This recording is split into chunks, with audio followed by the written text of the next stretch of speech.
What's its rate of climb, Sergeant? 20,000 feet a minute, sir. Phillips, give me a reading on altitude and distance.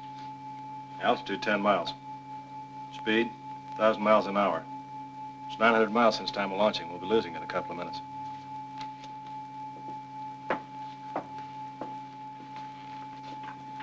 She's right on course.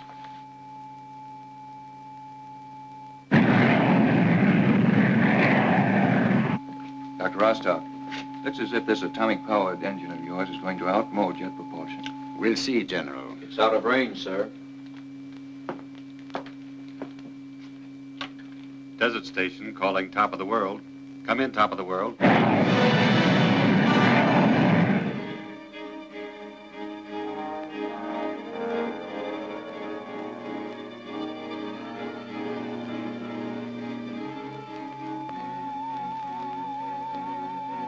Hello, Desert Station. Pip moving in on top of the world. Altitude, 23 miles. Speed, 1,800 miles an hour. Heading due west. On course as chartered. She's practically over our heads right now, heading out to sea.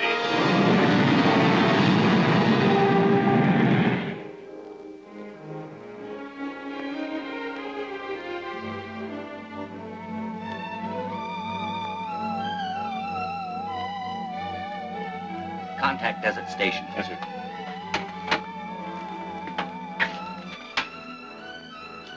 Neptune to Desert Station.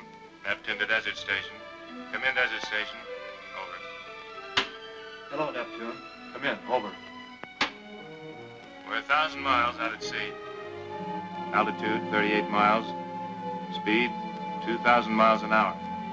Rocket approaching point for turnback. This thing better work.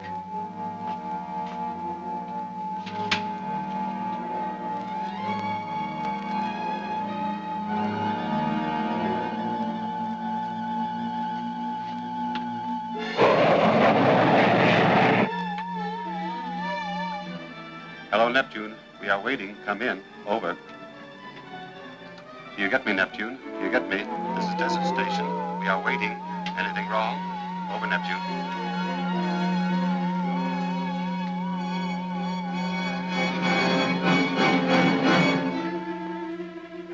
Do you get me, Neptune? Do you get me?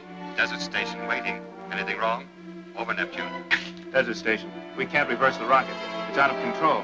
It won't turn back. The rocket isn't turning back. The speed is fantastic. It's 100 miles past us. 120, 50, 75, 200. Get them back.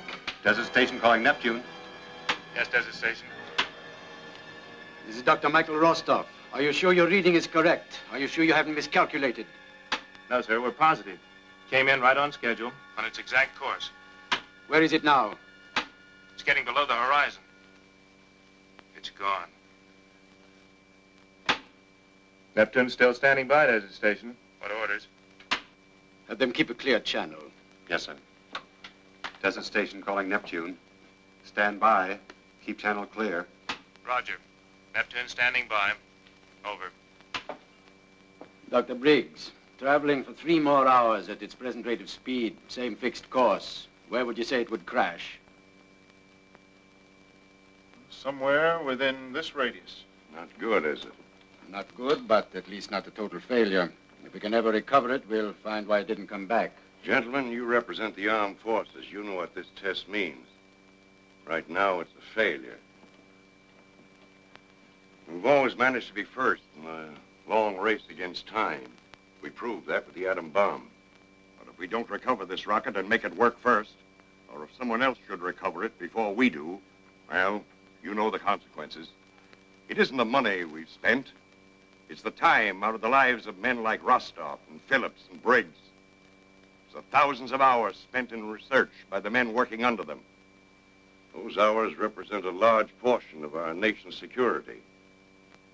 If we don't get that rocket back, we may never survive to know just how much security we lost. We'll need your full cooperation. I'll get an okay for a search party. Simmons, Atomic Energy Commission. Line to the White House, please. Scramble it.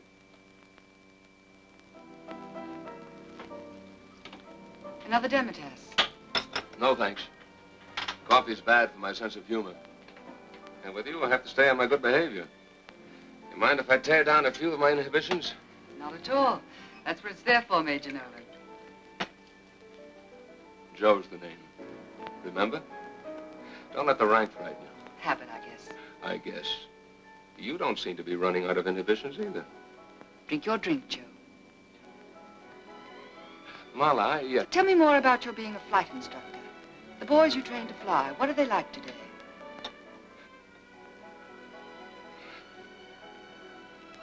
They're great. No more hot rod jockey pilots. No more flying by the seat of the pants. These boys think. The day of the prop on planes is over. These boys flying today have to know their engineering, aerodynamics, what makes jet. We're after the same kind of brain power that MIT is, or Carnegie Tech, or... Hey, wait a minute. You had me doing this same show the other night. That's right, I'd forgotten. It was, let me see. You were taking me up to the door to say goodnight. Oh, I remember. You wanted to come inside and show me how you simulated landings at 10,000 feet. Oh, sure. What's the matter with me? That was Tuesday night I saw you. Wednesday. Yeah, sure, of course. Wednesday, crash landings. Parachute jumps? Takeoffs? I was tired that night, Joe. You left me at the front door. No, please, don't get up. I'll change the record.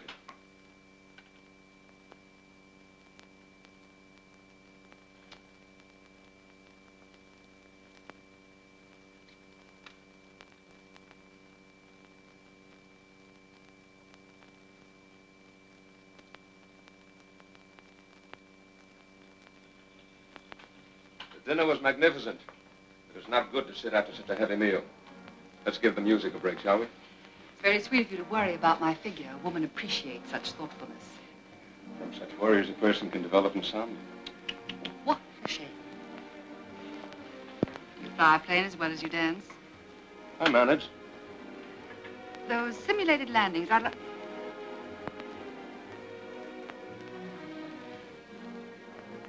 Well, certainly took you a long time getting around to that, Major.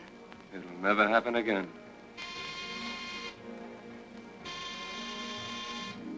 That's the door. I don't hear anything. Maybe you better answer it. If you say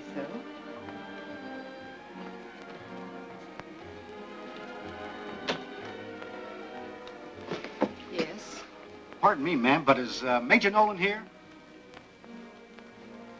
What is it, Sergeant?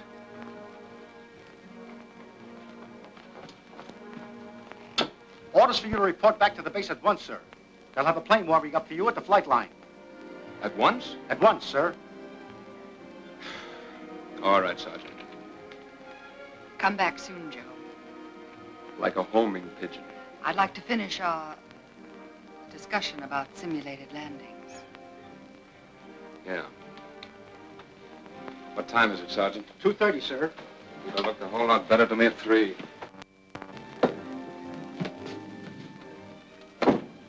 I don't mean to sound personal, Sergeant, but how did you... Just following orders, Major. If I hadn't come across this at your quarters, I might not have found you for another 30 minutes. That was careless of me, wasn't it, Sergeant? Very careless of you, sir. If you don't mind my saying so, sir, you're an awfully tough man to follow.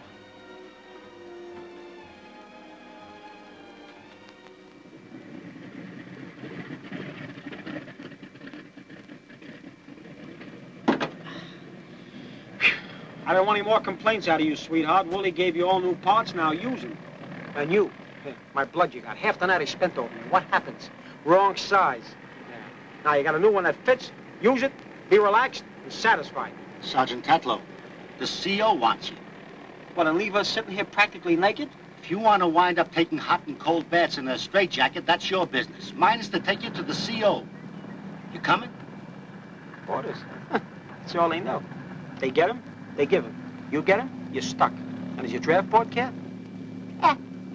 Come on.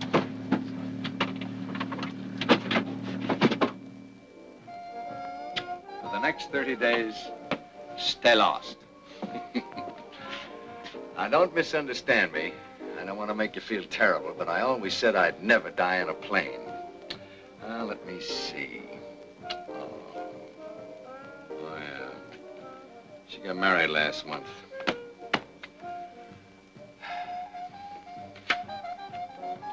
Yeah. I'll keep them flying, Jackie, while I'm on leave. I'll tell you all about it when I get back. Lieutenant Wilson? 1L or 2? Lieutenant Daniel Wilson. Yeah. CO wants you right away. Dame said she voted last year. Maybe she lied. I can't understand.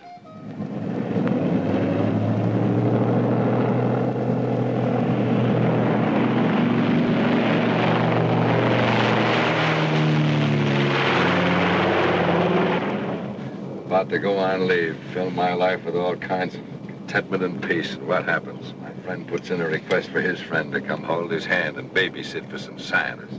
I lost out on a little contentment and peace myself. So why pick on me? Because I missed your ugly face, Danny boy. I got lonesome. Because you were so pleasant and uncomplaining those 2 delightful years we spent living in that romantic South Pacific jungle together. Yeah, we ought to crash on an island that's loaded with guerrilla resistance.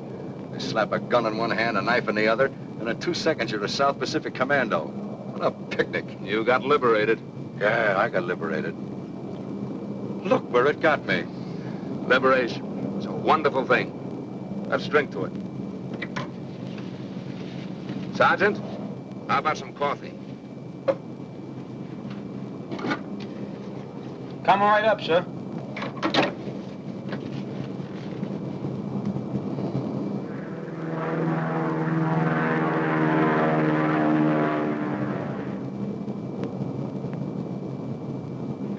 Pardon me, Doc. I brought you some coffee. Oh, thanks, Sergeant. Smells good. Let me tell you, Doc, everything about this doll smells good. Just look at the fuselage, really stacked, huh? You get a load of that wing spread.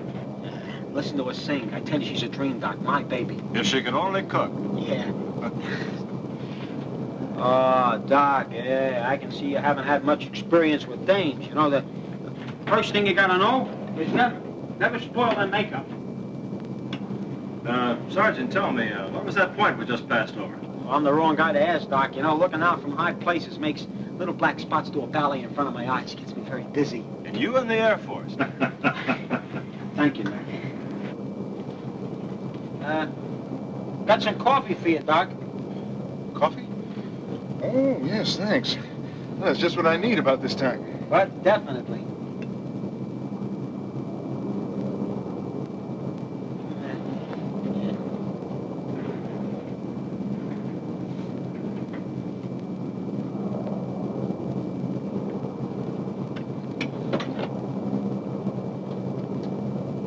Yes, Sergeant. Oh, I don't know about you, Doc, but these long trips always get me a little sleepy. Figured a little coffee might keep us all awake, huh? Thanks, Sergeant. When I feel myself getting tired, I'll let you know. Sure, Doc.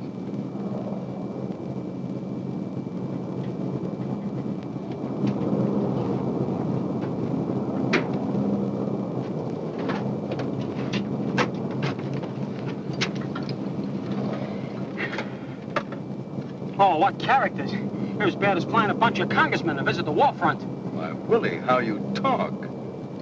This is a posh assignment. We're hauling VIPs, distinguished scientists. Sergeant, you should have brewed them some liquid hydrogen, served with smashed atoms on crackers. Yeah, I'll serve them. One joker's taking pictures through a window. Another one looks like he's writing a letter to Einstein. That Rostov guy's playing games with a map. But what do? Go chasing after a rocket.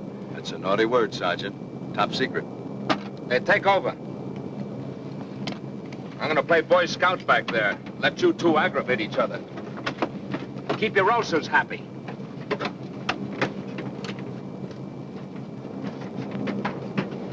Ulcers, he says. My ulcers never had it so good flying with me this trip. Glad you're enjoying it, Dr. Phillips. Do we land anywhere, Major? We'll be coming down in about 3 hours to refuel.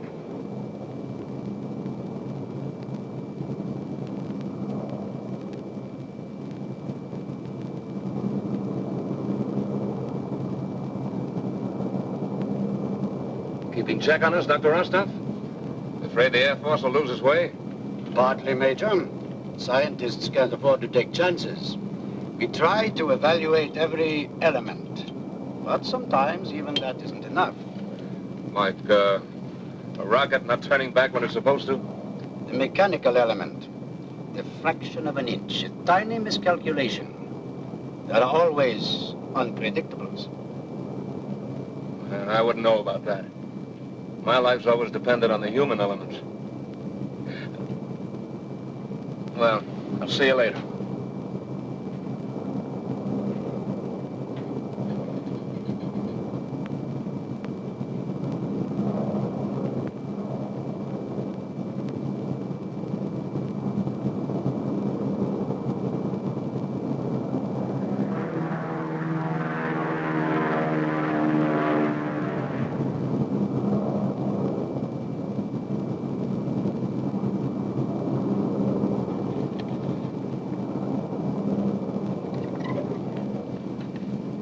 We're going down to pick up some fuel now. Hold tight. It's gonna be bumpy downstairs.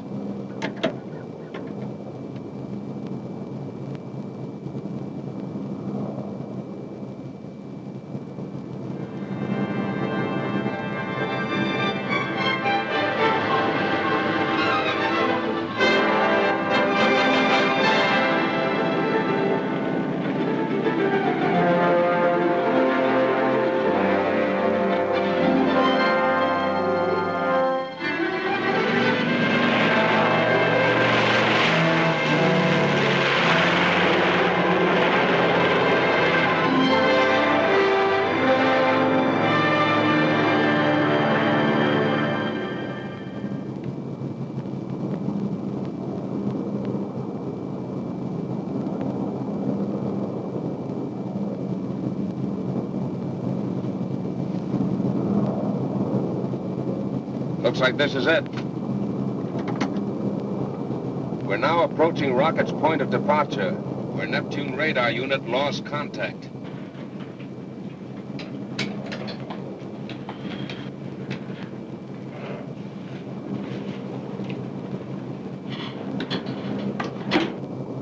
From now on, keep your eyes peeled. If the rocket hit the ocean, you'll see a dye marker covering the spot. I'm going upstairs so we can get a good look.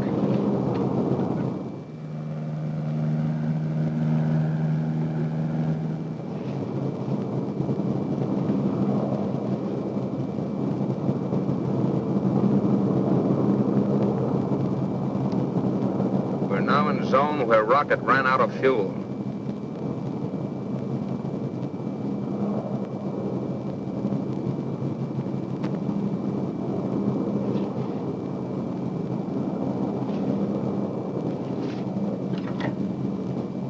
Dead end. Dead end.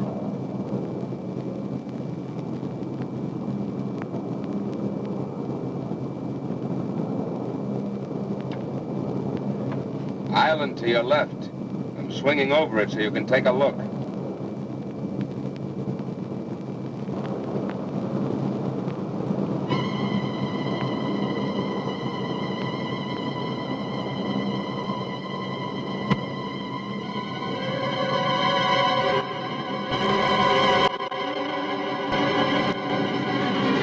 Rostov, Briggs, I picked up something. The Geiger's jumping all over the place.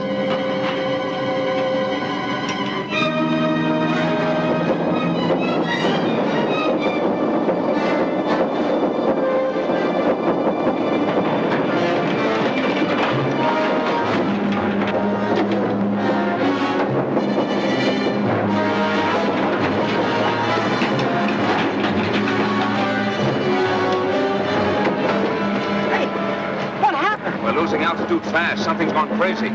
All the magnetic controls are conked out. The electrical system's shot. The whole panel is dead, Joe. As dead as we'll be if we don't dish this baby and bail out. Sergeant, get back and take care of the others. We're going to try and make that island. Yes, sir.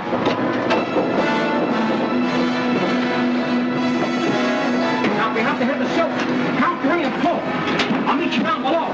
You're okay. You're okay, Doc. The Major's heading for the island.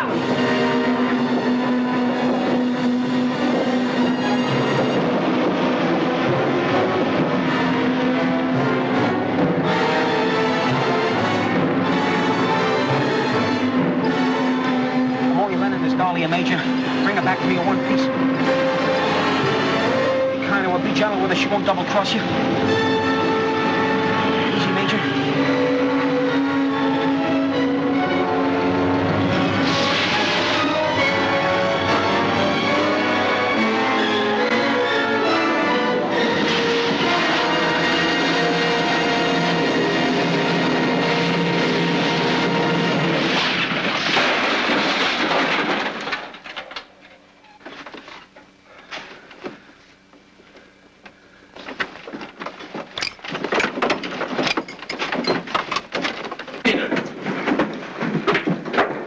You okay, Willie? Yeah, I'm all right, but she's washed up. She'll never bounce her tail again. Got the first aid kit. Briggs is bleeding. You did a beautiful job, Major. I didn't think we had a chance. Thanks. I like living, too. This'll hurt for a minute. Yeah, that's what I always tell my kids. What went wrong? I don't know. Magnetic instruments, the radio, everything. They just stopped cold. That's strange. Just before we crashed, the Geiger registered intense radio activity. What do you make of that? We're over something hot. Other than that, your guess is as good as mine. Hey, I hope that Geiger didn't get smashed.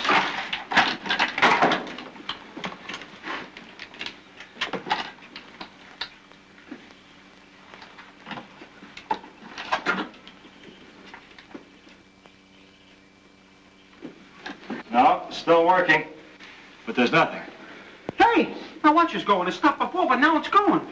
Come on, let's go out and take a look at this South Sea paradise. You'll be all right, Briggs.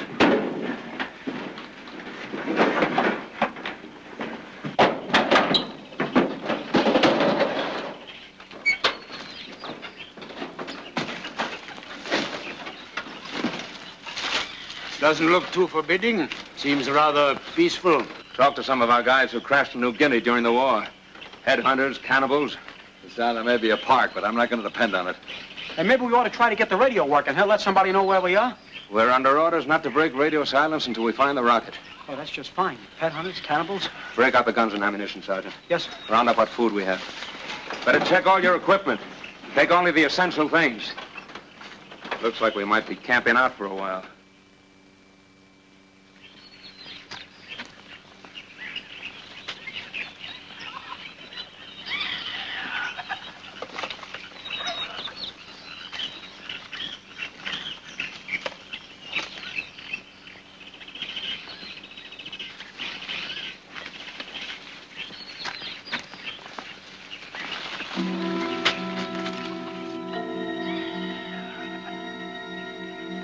What do you think? Who knows? Maybe we're being set up for pigeons.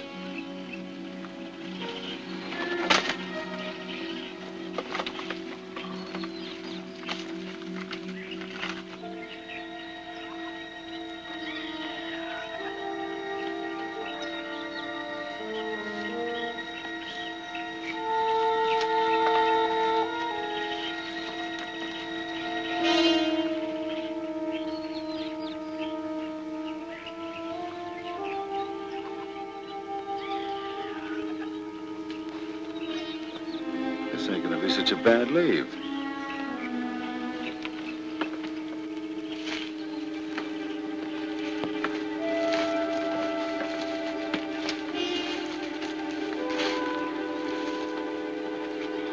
Too bad we don't know their language. Yes, she might be able to help us. I know a couple of Melanesian dialects. I'll try them out on Who her. are you? You know English? From missionary school. Island over there, where my people go. Your people left? Why? Firebird fly over village. Send out flame and smoke. The rocket. It must be the rocket. We're in luck. Earth tremble. People frightened. Leaving boats. This Firebird, where did it land? On sacred mountain, home of gods. Chiefs say spirit angry at bird. Make earth tremble. Why didn't she leave with the rest of them? Rocks fall down. My father hurt. Brother and I stay until he die. But who are you? We came after that Firebird to take away its evil. They can do that? If you could take us to where it landed. No, no. No. Sacred mountain taboo. If you show us where this Firebird came down, we can break its spell. It'll never fly again. You sure? Your people can come home and live in peace again. I show way to sacred mountain, but it is taboo. You will not come back.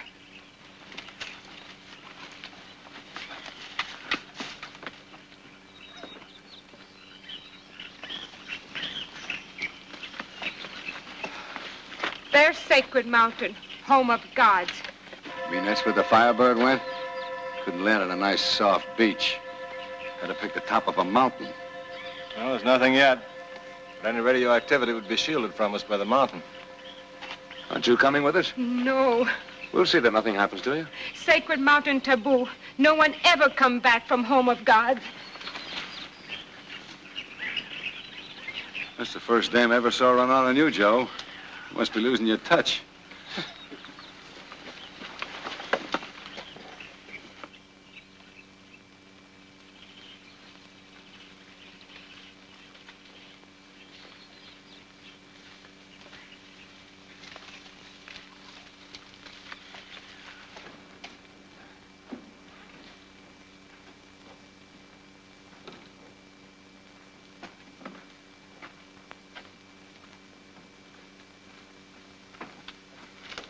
Well, looks like we start climbing.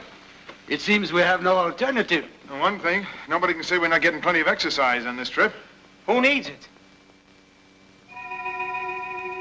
Hey, you can't even see the top. You get dizzy up there, Sergeant, you want to bail out, you've always got your parachute. Yeah, what happens if it's dark? You won't get lost. You light matches on the way down.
For God's sake, hang on.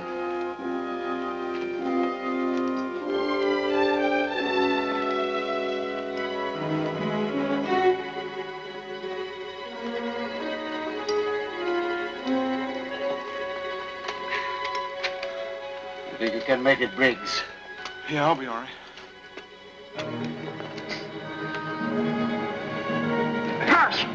Come on, Willie.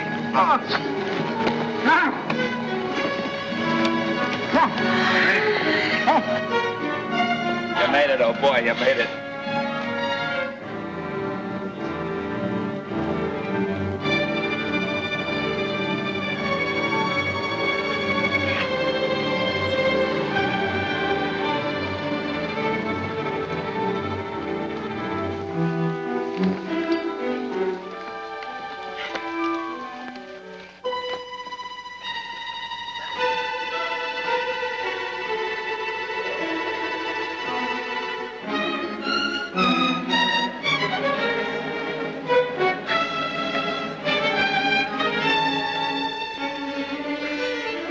Come on, Doc.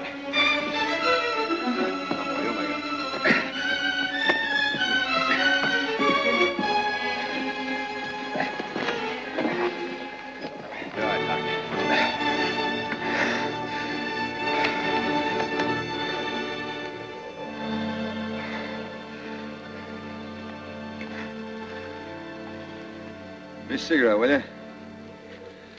Seems like we've been climbing for days. There's no top to this rock pile. You got an appointment somewhere? What's the matter, Doc? Anything wrong? No, I'm just making a check with the Geiger. Getting anything? Slight reading. Very slight. From the rocket? Let's hope so. Hey, Doc, is your head clear? Sure. I wish I could say mine was.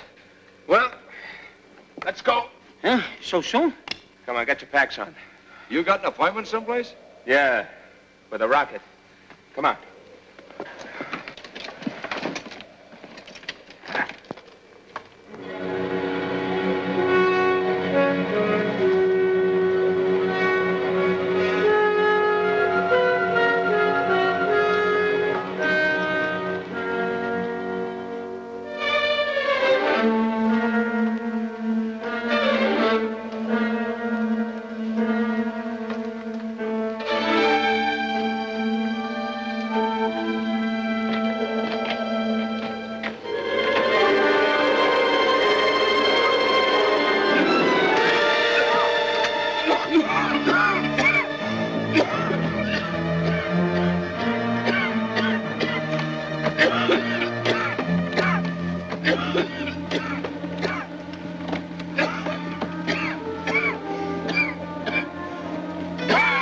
What happened?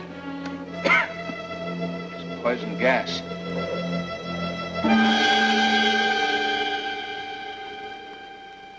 Now I know what she meant about I'm not coming back. Some kind of corrosive gas generated from the earth. Oh, great. And me with only a parachute. I should have brought a gas mask. Probably caused by internal pressures. There seems to be considerable volcanic activity. My little death trap. You all right to go on? Yeah, sure. What's a little poison gas? We gotta find another way.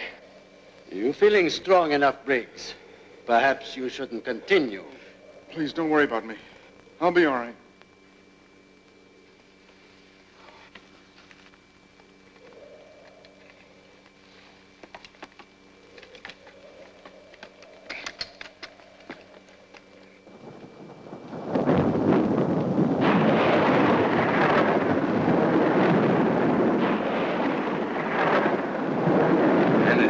Guy was sleeping. Since when did a little noise keep you awake? Since you and a rocket came into my life. Yeah, but look at all the trouble it kept you out of.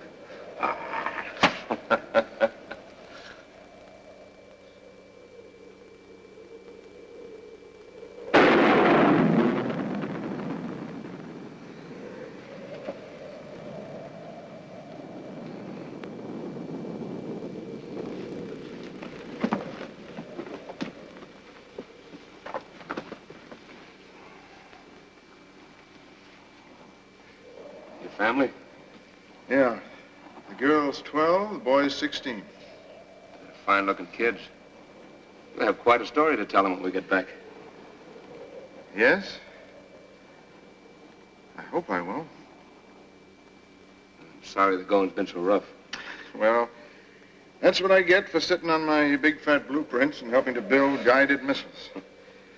I should have listened to my wife. She's been after me for years to get in condition. I guess the natives say the gods were angry tonight.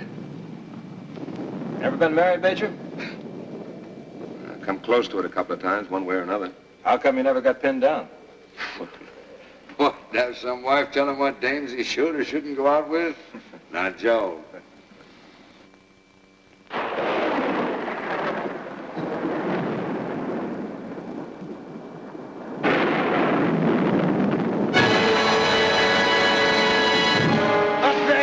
On the rock.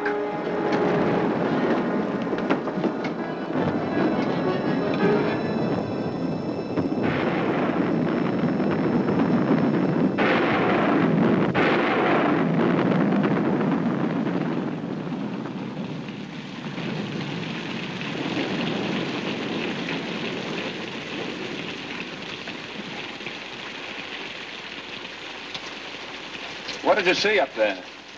A monster I've never seen before. I think he's getting rocket happy. You sure it wasn't just your imagination? I'd rather it had been. When all I see is spots.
Stay with me, baby.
How did it happen? I'm not sure. I think it was his heart. Why didn't you yell? There wasn't time. It was unexpected. I tried to hold him, but I didn't have the strength. Another one of your unpredictables?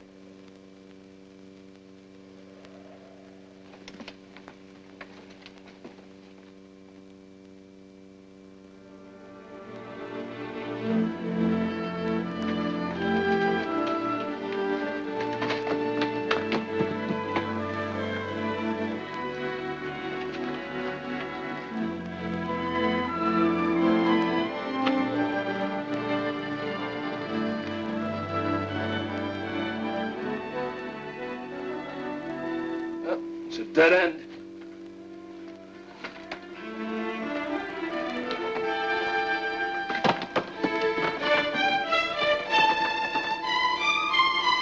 That's the only way up. You think you can make that? You?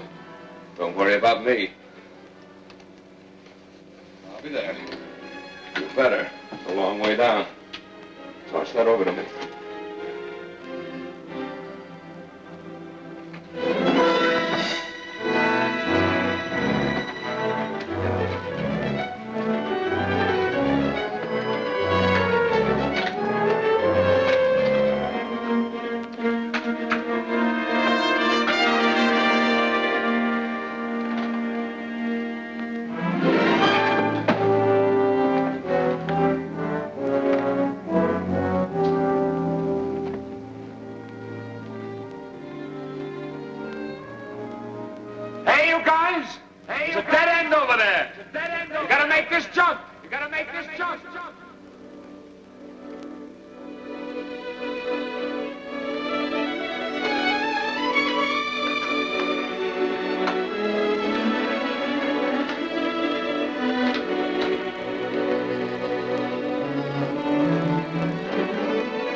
We've hit the top. Me, the very top? Where?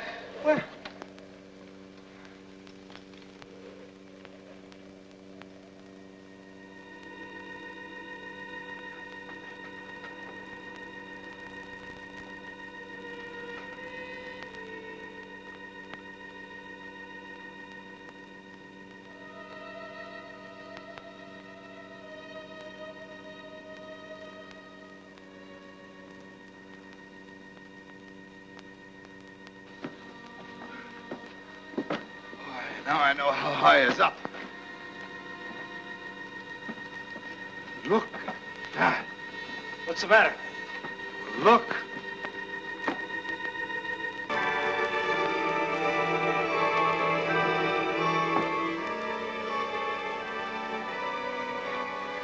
Hey. I gone colorblind. Me with 20/20 vision.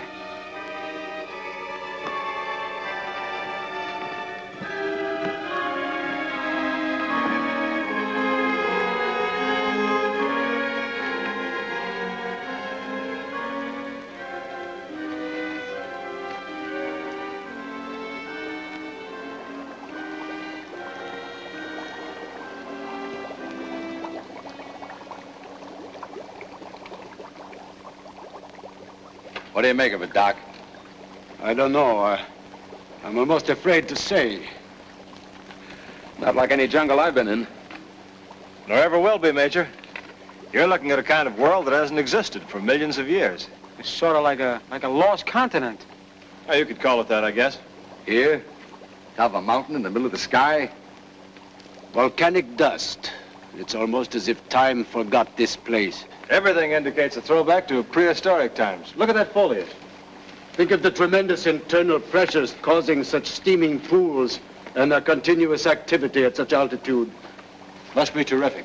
As powerful as a stockpile of hydrogen bombs. Yeah, but it doesn't make sense. The air's thin, sure, but you can breathe without your lungs screaming for help.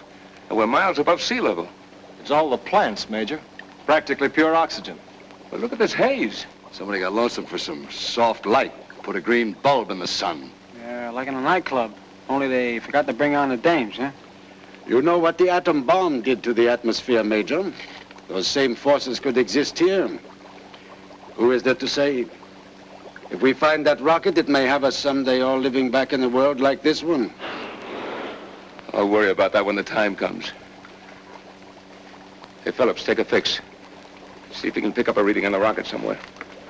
All right. You got the earphone, Sergeant? Yes, sir. You got yourself in an uproar over something, Joe. What's eating you? Oh. Private weight. What is it? Clobbering this little dream world? Maybe. And what do you think of Rostov? Rostov? Oh, he's a cold fish. You know those big brains. Oh, I see. You think that he... I don't think anything. Yet. I never did buy that guy, even before we took off. Why? Do we know anything about the rocket? Was Willie? No. Only 3 guys know what makes it work. Rostov, Phillips, and Briggs. Now Briggs is gone. If anything happens to Phillips, that just leaves Rostov. He could sell us any bill of goods. Maybe he didn't want that rocket to turn back. See what you make of this. Hey, Major, we picked something up. That's it, Phillips. What's the rundown? Definite signs of radioactivity. But much too powerful to be coming from the unit in the rocket. Off in there somewhere. We may have hit something important, Major. Uranium. It explains a lot of things. Why the plane went out of control when we flew toward the island. And the Geiger. We must have entered a field of radiation. Then when we dropped below the mountain, we passed out of it. It lost its effect. Hey, my watch stopped again. Does that stuff act like a magnet? That stuff is the most mysterious element in nature. The most dangerous, the most unstable, the most valuable. Yeah, babies cry for it. But our job concerns finding the rocket, not prospecting for uranium. When the rocket ran out of fuel, it was inevitably drawn to these fields. If it ran out of fuel. Simmer down, Joe. So I'll apologize if I'm wrong.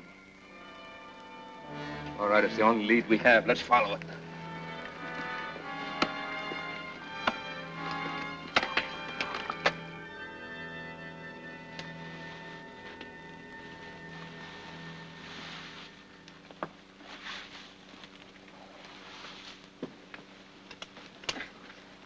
Get him, Sergeant? I'm starving to death, and that thing's been feeding off me for 4 hours like I was something sent up from room service.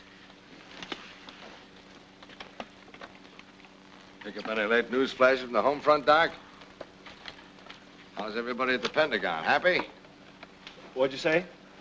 Oh, nothing. I just wondered if your Geiger still had the jitters.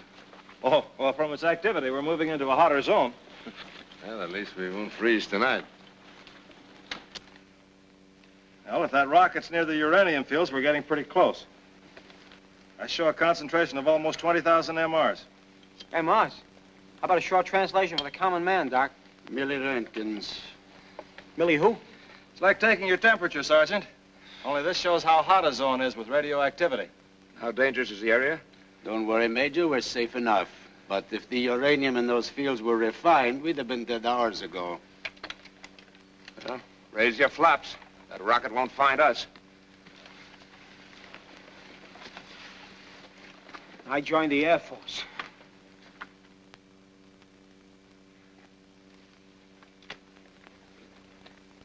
All right, let's take a 15-minute break. Oh, 15 minutes. Break out the ration, Sergeant. Yes, sir.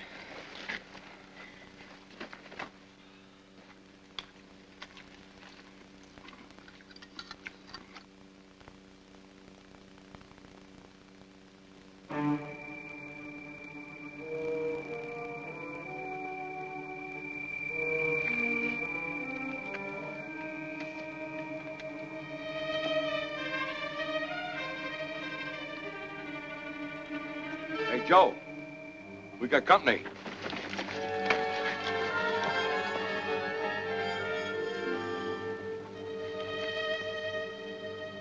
These tracks are fresh. They're not more than an hour old. That's fine, so they're fresh, but what do they fit?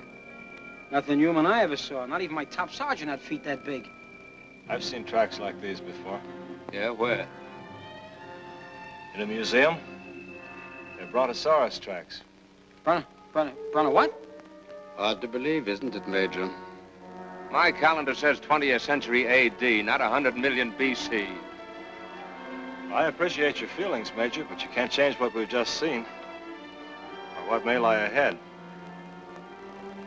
Come on, let's get our packs. We gotta move.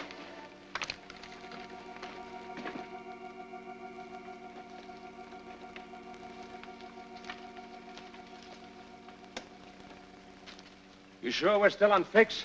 I'll make another check if you like.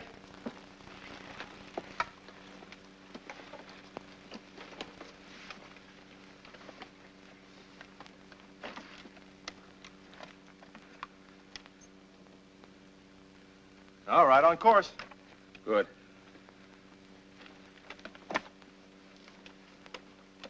Hey, Doc. More Bronto and more tracks. And they're going the same way we are. That's right. Hey, Doc. Ain't there some other way to get to those uranium fields, huh? There may be. Why don't you look for it? I'm going to follow the needle. Okay.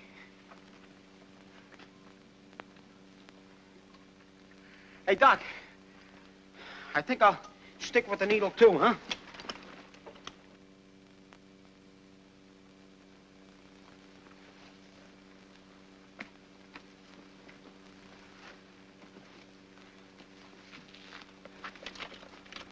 Hey! Brontosaurus!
Thing's got more armor than a tank.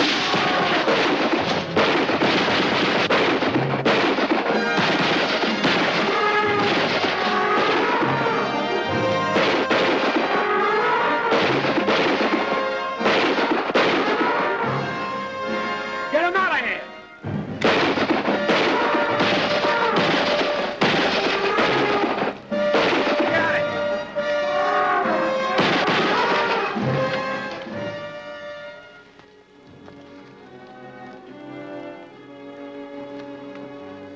Let's go up on that rock.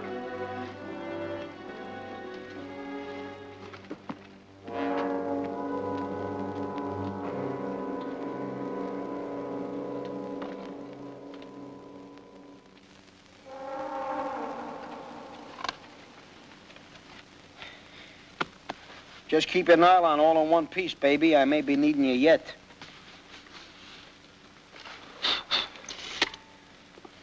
Too bad I couldn't have gotten a picture of that animal this afternoon.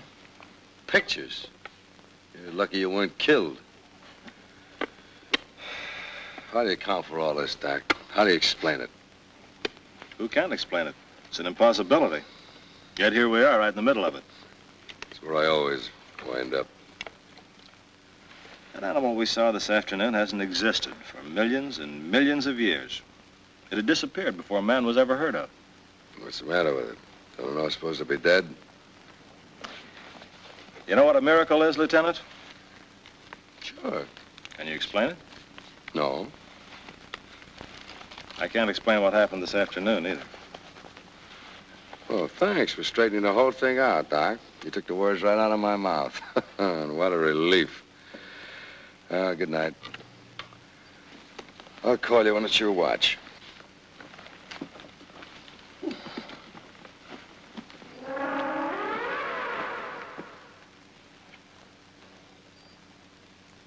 Strange and rather frightening out there. Take any of those rocks, harness its stored-up energy, convert it into a power plant, we could build a whole new world. Or destroy the one we've got. Ironic, but here we are sleeping on top of the richest uranium field known to man. Gives one a real cozy feeling. If you don't mind having nightmares. You are a cynical, suspicious man, aren't you, Nolan? Maybe. Oh, baby. What a little dream you are. And your shape.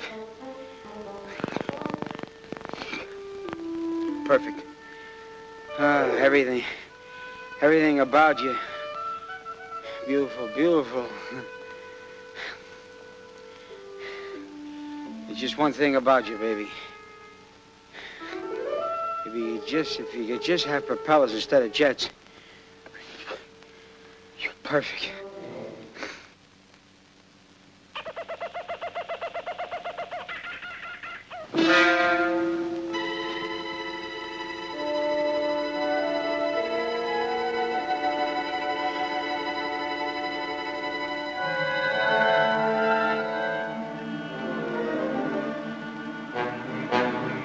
Sergeant! Danny, Rostov and Phillips are gone. Hey, you were on guard. Why didn't you watch them? Who? Rostov and Phillips, they're gone. I did. I never closed my eyes all night. Maybe your hunch is right. I knew it. Hey, wait for me.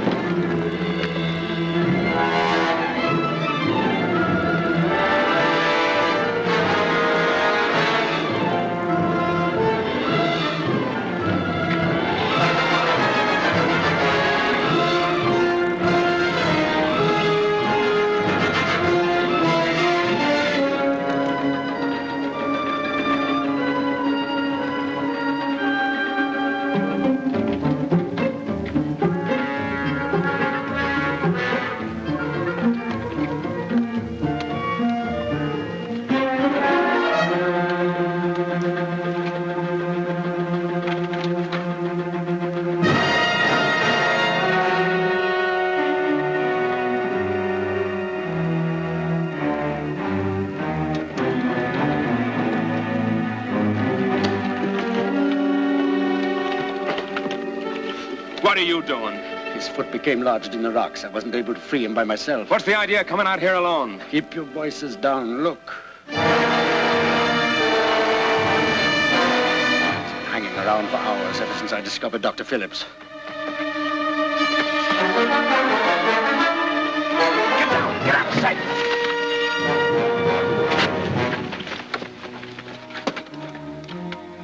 Well, it's no good. Noise will only attract them. We'll have to sweat it out.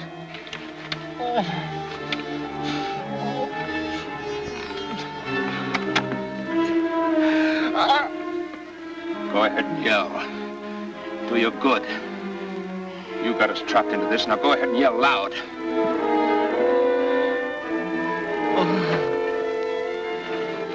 Just a few more lives, you crazy, stupid, uranium happy. Shoot for the eyes!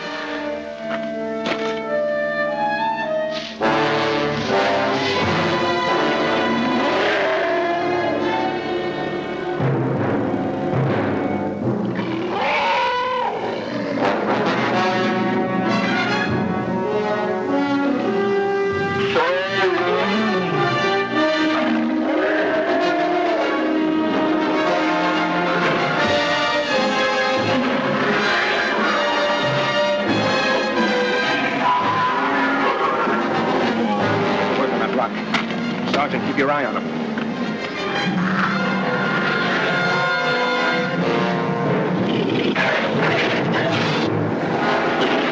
Get his leg out. Got him.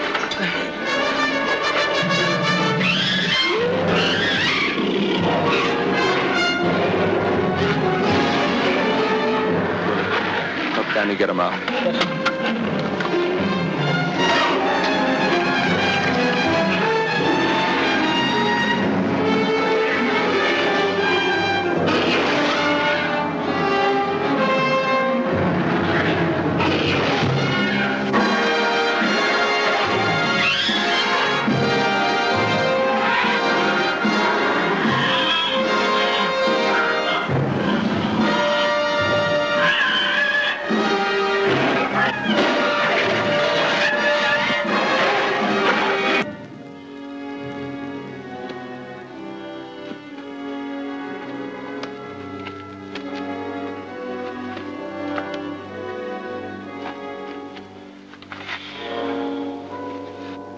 All you scientists lose your marbles every now and then.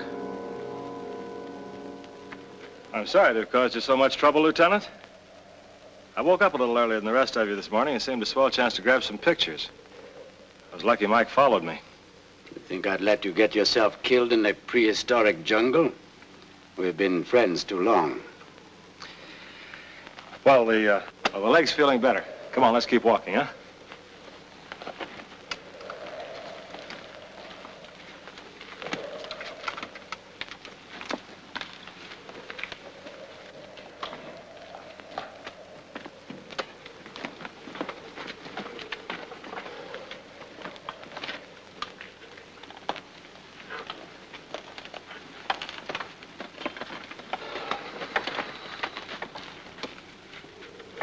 Thanks.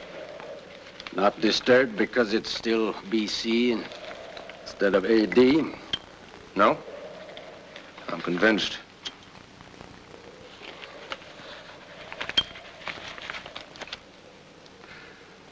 I also said if I was wrong, I'd apologize. And that's not necessary. Don't ask me why. At the beginning, I had you figured for playing on the wrong team. I know. I'm a Russian. I'm used to it. Almost my whole life has been a witch hunt, one way or another. First it was Hitler and one of his concentration camps. Then my wife and unborn child died in another, with Russian-made barbed wire. It doesn't change them much.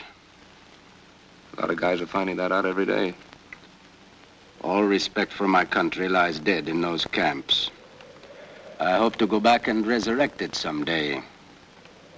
No country can survive when it loses the respect of its own people or of the world. You go back, Mike. The way you want to go back. Too many guys on our side fighting for the same thing. Even if, heaven forbid, it means pushing buttons on more rockets like the one out there somewhere. Heaven forbid, Joe.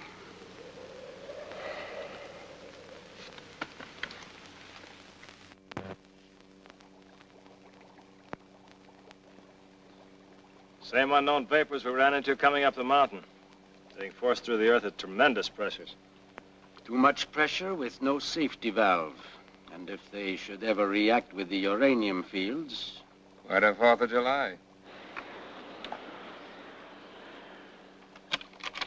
Oh, that's it. That's what? It's the end of the road. The Geiger can't take us any further. He means that we are right in the middle of the uranium deposits, and they seem to extend for miles. Then how do we find the rocket? I wish I knew. It could be any place. Maybe we could wander around up here for weeks.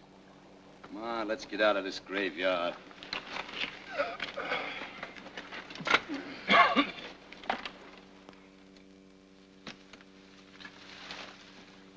Hey, Joe.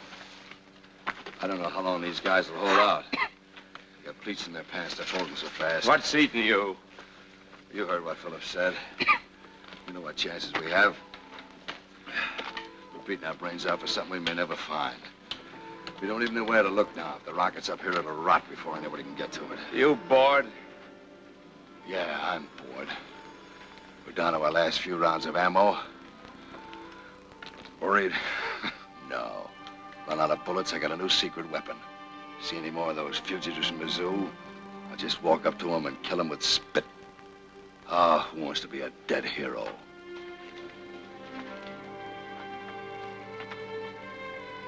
Are you speaking for yourself, Danny, or for them?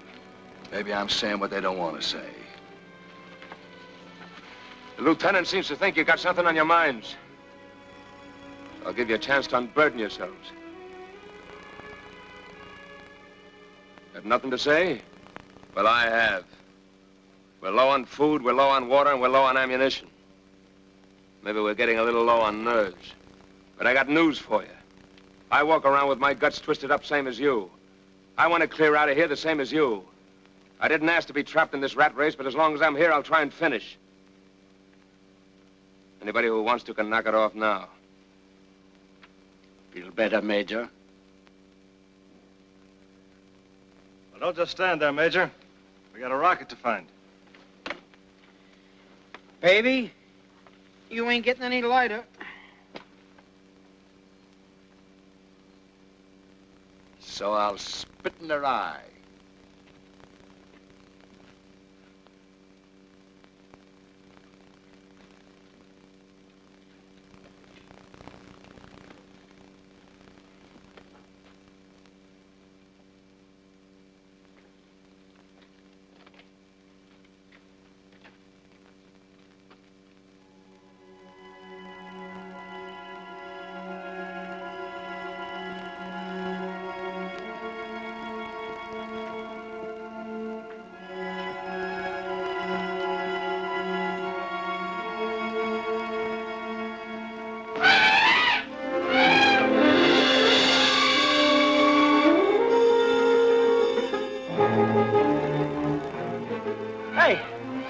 Piece of that big buzzer would make good eating. Well, let's find out.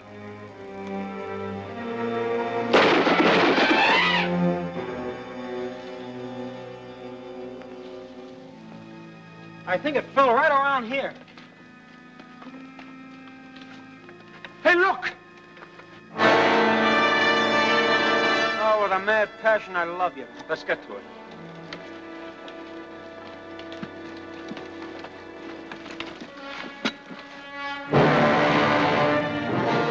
Take it easy with that, you big slob. Get away from that. Keep your voices down. Stay out of sight. They can't stick around forever. They should drop dead. They should have a few million years ago. They may be here for days.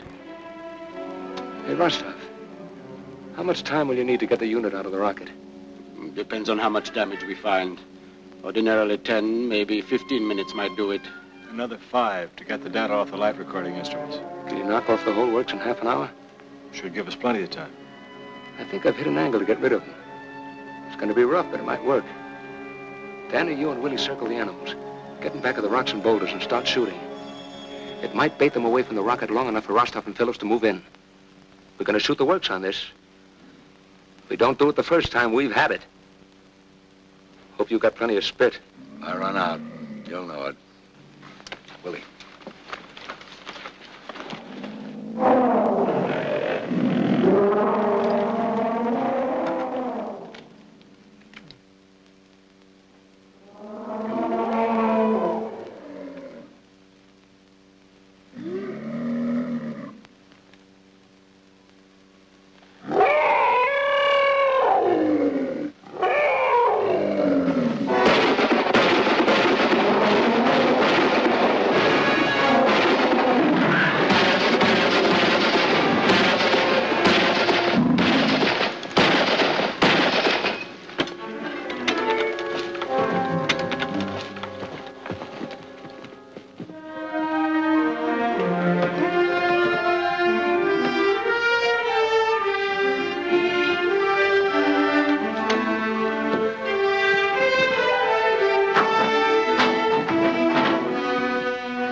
turbo mic.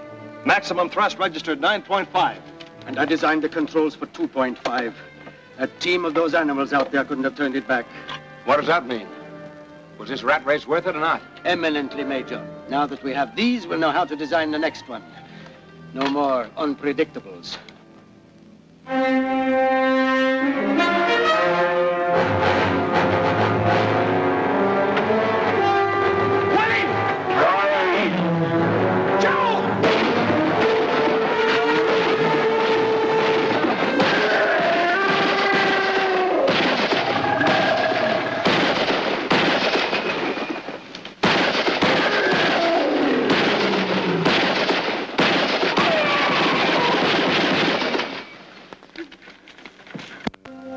Take it slow and easy on the way down. We've left enough behind us. I don't want to leave any more.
How's the leg holding out?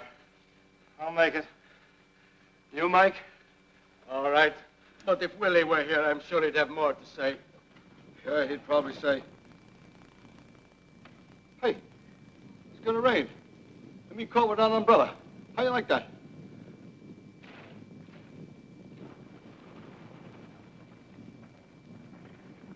We'll have to move fast. The whole mountain's blowing up under us.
coming to an end. Rather this way than to have it go on living with us.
Guns on the Korean front sound the keynote and echo the stalemate around the world in 1951. More than 1 million red casualties and 100,000 allied marked the second year of conflict, which saw General MacArthur relieved of his post as Commander-in-Chief of the Far East. He served the nation and the United Nations with unfailing vigor. His record in previous campaigns brought him an enviable reputation as a fearless warrior. His many visits to the Korean front lines kept him constantly informed of the situation and the movements of the communist armies arrayed against his command. President Truman flew to meet with MacArthur last year, and on that occasion they discussed overall policy and apparently agreed on future conduct of the fight against red aggression. But in the final analysis, the disagreements between immediate strategy and international diplomacy resulted in General MacArthur's dismissal. At the White House, the administration, represented by the president, is seriously concerned. Mr. Truman speaks to the nation, outlining the reasons for his action regarding world policy. I believe that we must try to limit the war to Korea. A number of events have made it evident that General MacArthur did not agree with that policy. I have therefore considered it essential to relieve General MacArthur so that there would be no doubt or confusion as to the real purpose and aim of our policy.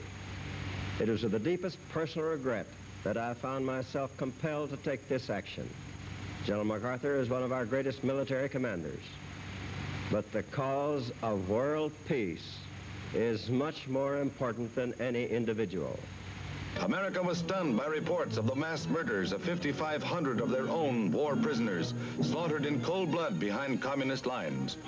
Stalemate was again the word for truce negotiations after more than 150 sessions between United Nations top-level officers and their red opposite numbers. The only conclusion reached definitely in the tent at Panmunjom with the communist representatives was the establishment of a buffer zone 2½ miles wide, extending along the present battle zone above the 38th parallel. Despite resumed peace talks, war remains grim in Korea. The South Korean 5th Division launches an all-out assault in the Iron Triangle against a heavily entrenched enemy on the heights.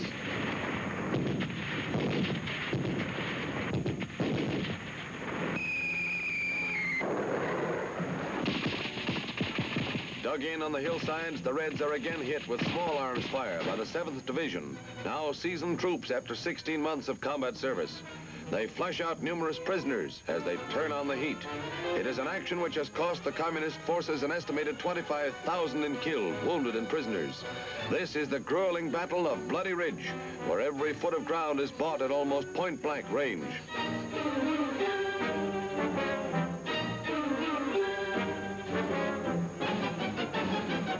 Are driven out into the open, and their positions become the target for a barrage that blasts every foot of their hillside. Tracers mark the spot.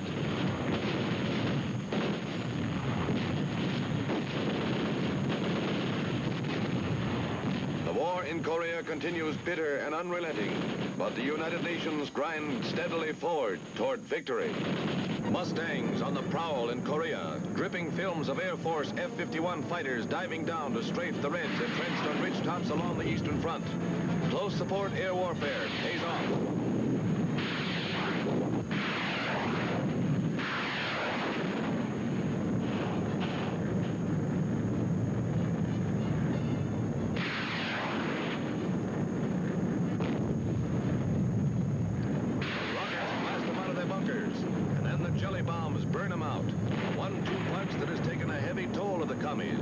Despite enemy ground fire, the Air Force presses the attack.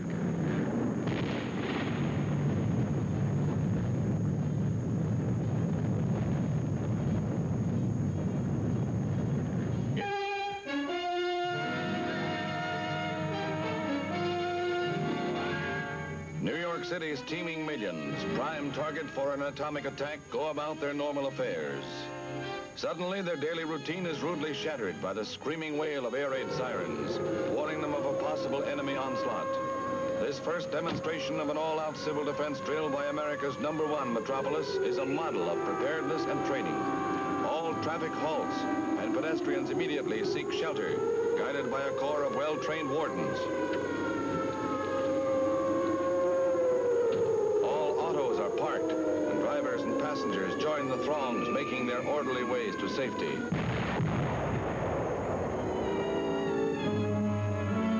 If a bomb strikes, officials will be able to map the radius of the destruction. With the technical data at their disposal, they will direct civilian defense workers to the aid of those in peril, or those who might have already suffered the all-out effects of an all-out enemy attack.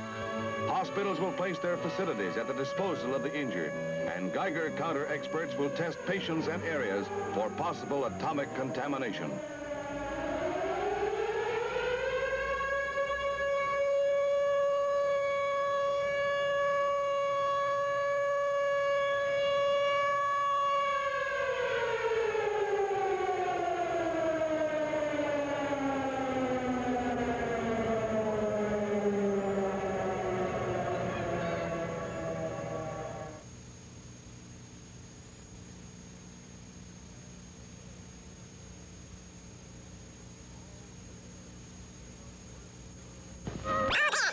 This drill is a tribute to its citizens and defense organizations.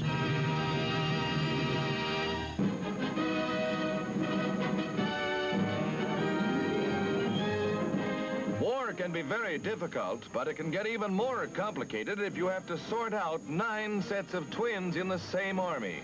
These guys are not only in the same army, they're in the same anti-aircraft battery training at Fort Lewis, Washington.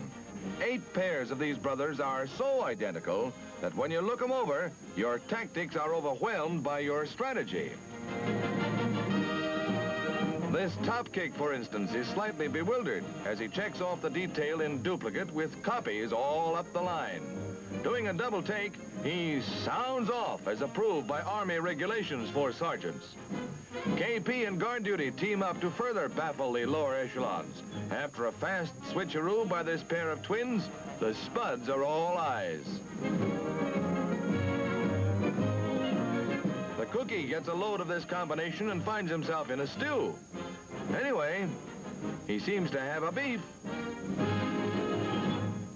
Army Ordnance conducts a test of a new amphibious truck at Rainbow Springs, Florida. Fitted with a snorkel for air intake and a snorter for exhaust, the 2.5-ton vehicle submerges. This is part of an underwater service cruise which keeps the truck under operation for periods ranging up to 4 hours. The driver, equipped with a portable lung breather, goes right down to Davy Jones's locker along with his craft, which is known in the trade as the Eager Beaver.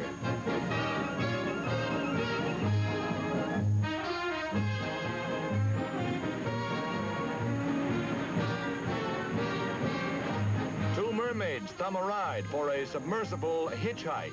Seriously, though, this amphibious marvel can travel on land as efficiently as it can underwater. Up she rises. And as she rises, she blows her tubes just like a submarine. One of the Army's latest weapons for defense. Gangway, gun Gun Factory Gertie is back. Remember Gertie? She's Rosie the Riveter's cousin, and she's back on the job at the Naval Gun Factory in Washington, where she did such good work in World War II. The Navy issued a call for 500 a short time ago. The response has been terrific. As one man put it, they signed up so fast we had a duck.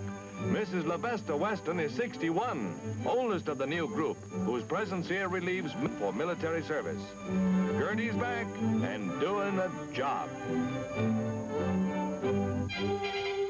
It's Derby Day in San Francisco, a diaper derby for daddies. Red Cross headquarters is the Churchill Downs for the race to see which father can do the fastest pin-up. Sailor Gene Moser and offspring are among the hundreds of entries. And there's trouble in the starting gate for Jerry Herman. Can't seem to pin baby up or down. Maybe a cheer from the mothers will help. It'll take more than cheers from Mother. It'll take Mother herself.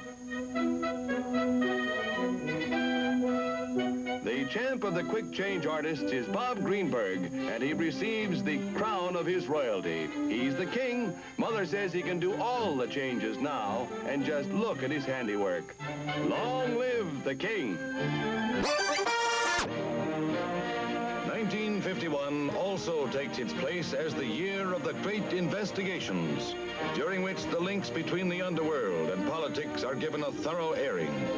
Chief among the committees was the Senate group, headed by Senator Estes Kefauver, which brought its proceedings vividly to the American public, with ex-Mayor O'Dwyer of New York testifying before newsreel cameras. A reluctant witness was gambler Frank Costello, reputed kingpin in gambling circles. Here is one specific question put to him concerning the assets he kept in cash in his strong box in his home. Do you have $100,000 in cash in that strong box? I said I would not know. Even a note of glamour is injected into the thrill-packed proceedings by the presence of Virginia Hill, in whose home the late Bugsy Siegel was killed. She denies any Costello connection. Did you ever get any money from Costello? No. And did you ever get any money from Meyer Lansky? I never got money from any of those fellas. None of those None of those fellas. The climax comes when Costello refuses to answer further questions. Mr. Halley, all due respect for the sons, which I have an awful lot of respect for, I'm not going to answer another question. You just says I'm not under arrest and I'm going to walk out.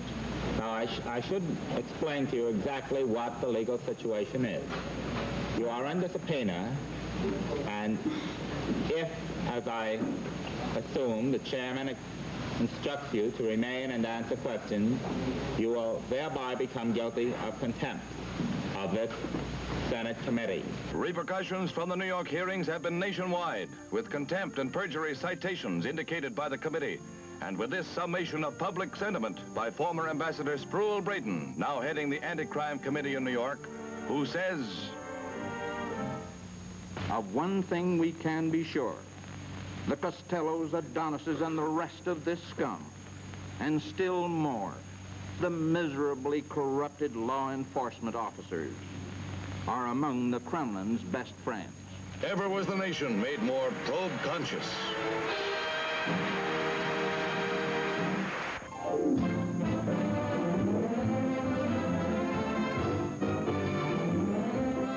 Highly spiced with all the ingredients needed for a well-rounded diet of speed and thrills and spine-tingling excitement, 1951 was a big year in sports. Season in and season out, the kings and queens of sports' dramatic domain cooked up new recipes and set out to prove that records are made only to be broken, that perfection is never a static quality.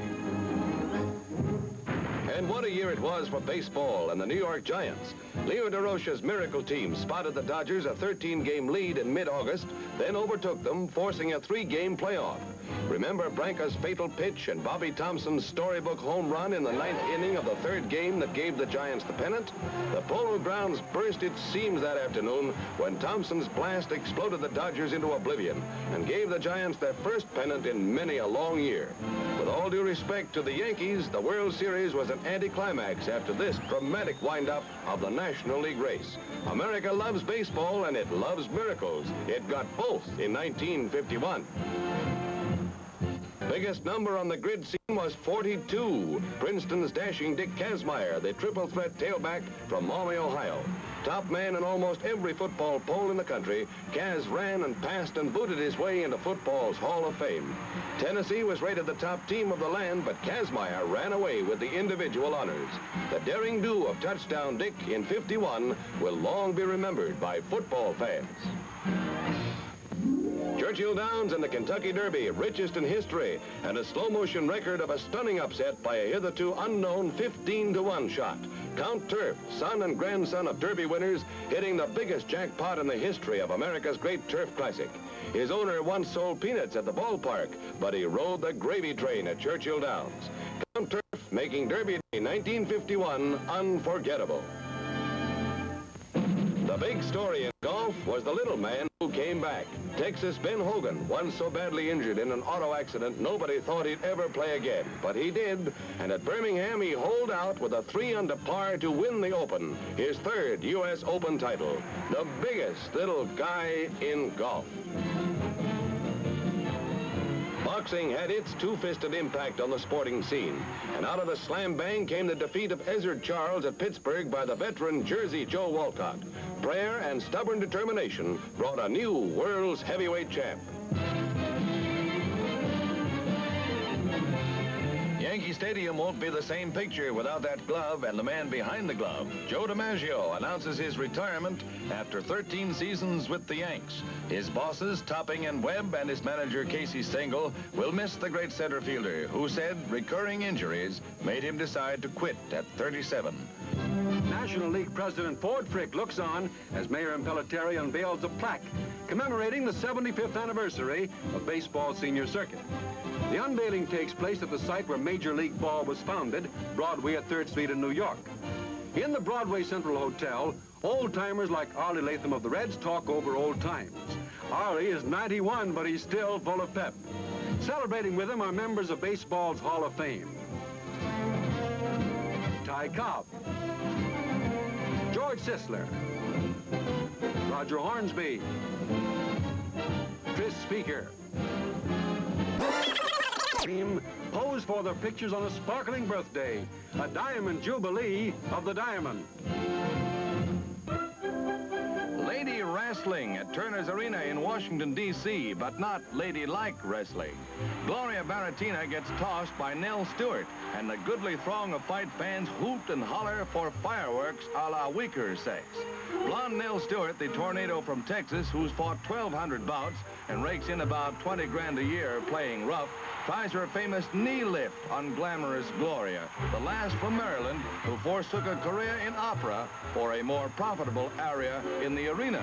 Texas Nell sings a different tune when her operatic opponent gets in the pile driver seat and starts riding herd on Nell.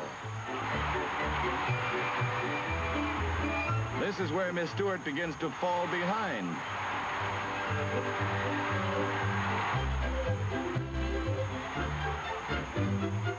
The even tenor of Nell's winning ways is rudely shattered when her soprano foe plays a bass trick on her. It's the beginning of the end for the veteran of many bouts and a temporary death knell for Nell. Her lone star is eclipsed by the newcomer from operatic ranks, Gloria Baratina.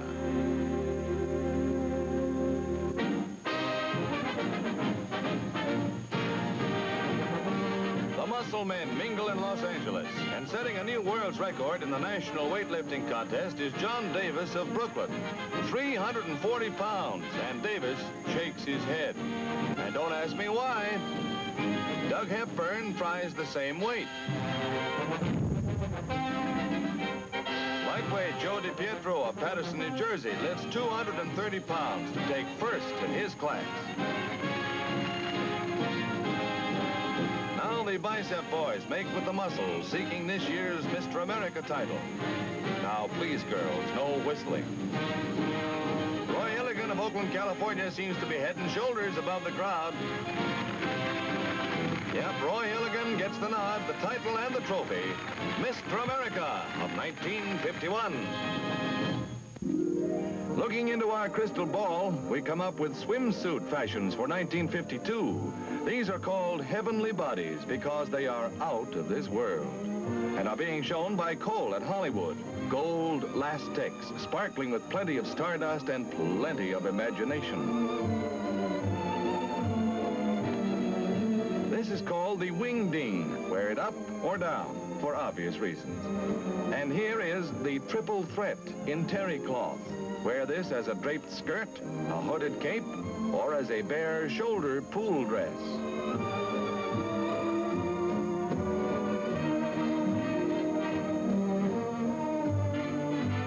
Next in the solar system of swim styles is a skirted petal suit. Pack your trunks and head for the beach. Here's an invitation that gets an immediate response. It's got "Dunk Me" written all over it, and a mighty cute line it is, too. Mother and tots are going to be well suited in their fashion. The word from Toronto, where leading hairstylists from all over congregated this week, is shorter hair for you gals. And here are some of the coiffures cooked up by the experts who say so. This one's called Fantasy, by way of Paris. Also Parisian is this arrangement, especially created for cocktail parties, old-fashioned at that. The Greek-Roman influence is apparent in this design, while a spray of spring flowers is a crowning touch for this hairdo. This coiffure won first prize for its designer. Other awards were based on originality alone. For instance, we don't know what the Toronto subway has to do with shorter hair. It's over any man's head.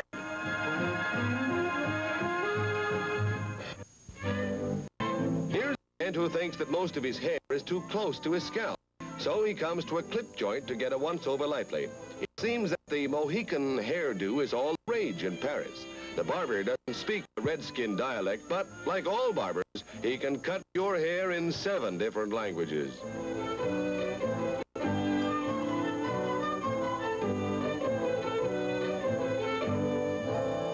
Big haircut. And now that the tomahawk routine is over, here's the warlock.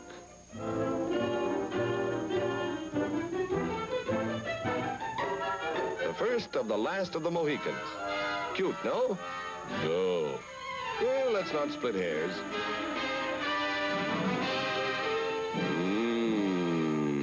Babarik.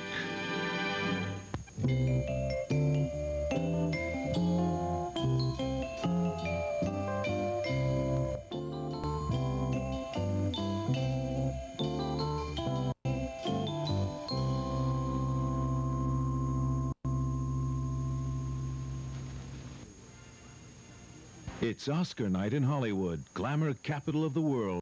On hand for this year's ceremonies are Frank Sinatra and his lovely wife, Ava Gardner. Milton Berle sneaks in a quick peck while Frank's not looking. Robert Preston looks to be in fine fettle, as does popular Jimmy Stewart. And the fans are as eager as ever to find out who will come out on top.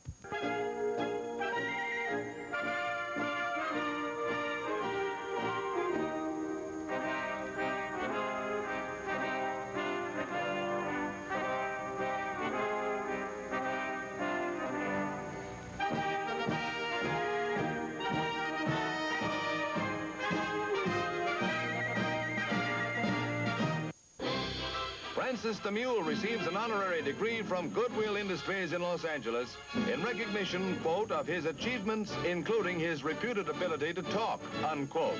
Yep, that's what she says. Complete with cap and gown, the 4-footed movie star gets the hood, making him Doctor of Mulosophy. Just call me Doc. Inside the diploma, there's stashed a carrot, and with that, Francis goes to the races. Grand Central Station crowds welcome another Hollywood star to the East Coast. That scintillating 5-year-old of screen fame, Bonzo, is greeted by curvaceous Gene Williams, president of the Bonzo Fan Club. The new film celebrity will spend a week in New York being wined and dined as befits his popularity before starting on a nationwide tour to make personal appearances behalf of his Universal International film feature, Bedtime for Bonzo. He registers his simian signature and demands a twin bedroom at 4 coconuts per day. He'll probably wind up with a couple of trees and connecting grapevine. Before hitting the sack, he has to call his Hollywood agent, arrange his itinerary, send flowers to his girlfriend, and leave a call for 7:30 jungle time. After all, there's no business like monkey business. On the international scene, 2 couples made headlines in 1951. In Buenos Aires, hundreds of thousands converge on Argentina's Independence Day Square to petition Juan Perón and his wife Evita to run for the presidency and vice presidency of Argentina. It's the biggest political rally in Latin American history. 2 million persons jam the broad Avenue 9th of July to make Juan Perón change his mind about running for re-election and his dynamic wife to consent to run on the same ticket. After an interval in which the crowds roared Peronista slogans, President Perón accepted, telling his backers, "We subject ourselves to the decision of the people." Then Evita tosses her hat in the ring. History's first Mr. and Mrs. Presidential team.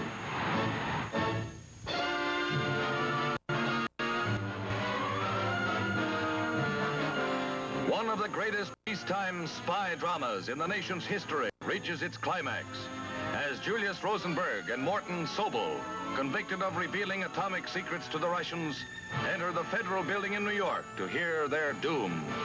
Another of the spy ring, Mrs. Ethel Rosenberg, who with her husband was convicted of actually transmitting the secrets to Russia through Soviet diplomatic channels. The ring was first uncovered following the arrest of Klaus Fuchs in England.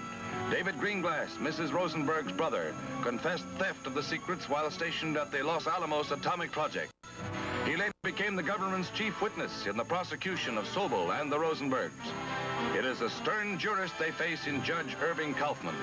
After administering a tongue lashing in which he charged them with the indirect death of thousands of men in Korea, he sentenced both Rosenbergs to death in the electric chair and Sobel to 30 years in prison. At the time these pictures were made, Greenglass still had to hear his fate. It is the first time in peacetime that such a death penalty has been handed down. And while appeals to the highest courts are planned, it certainly appears that the spies are headed along a one-way street. To close out the year, let's look at a couple of people who are just a bit different. This housewife, Mrs. Jerry Coburn, having read of Lady Godiva's famous ride, got inspired. And off she went to protest an increase in local taxes. The whole town cooperated with this stunt, with one minor exception. Guess we'll have to file this story under B for brrr, but this next one definitely goes under O for ouch.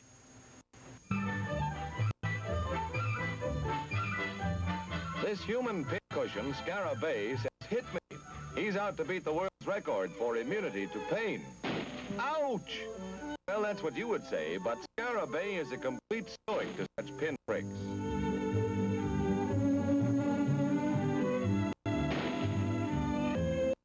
This modern faker claims he was inspired by St. Sebastian, and also claims that planks full of nails are mere playthings, not worth his consideration. Scara thinks he could fight it out with a sewing machine, but figures the only thing that could beat him would be a wound to his pride. That would really get under his skin.